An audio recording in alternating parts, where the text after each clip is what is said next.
काल संजय राऊत असं म्हणाले, उद्धव ठाकरे यांनी स्पष्ट सूचना दिल्या आहेत की एक वेळ विरोधी पक्षात बसलं तरी चालेल, पण भाजपची सत्ता स्थापन होईल अशी भूमिका आपल्याला घेता येणार नाही. चंद्रपूरबाबत संजय राऊत बोलले. त्यावरती आज सुषमा अंधारे बोलल्या आहेत. काय म्हणाल्या? चंद्रपुरासंदर्भात पक्षप्रमुखांना कल्पना आहे, मला आहे, पक्षातील अनिल देसाईंसह सगळ्या नेत्यांना आहे. कोण म्हणतंय? सुषमा अंधारे.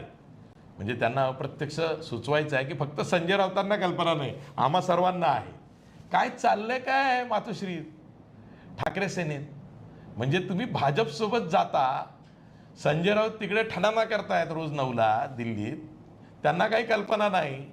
आणि इकडे सुषमा अंधारे सांगतायत की त्यांच्यासह सर्वांना कल्पना आहे, पक्षप्रमुखांनाही आहे. चंद्रपुरात जे घडलंय ते पक्षाला सांगून घडलंय. म्हणजे तुम्ही भाजपसोबत जाण्यास इच्छुक आहात. आम्हाला भाजपने सोबत सत्तेत घेतलंय याचे पेढे वाटले जात आहेत ठाकरे सेनेमध्ये.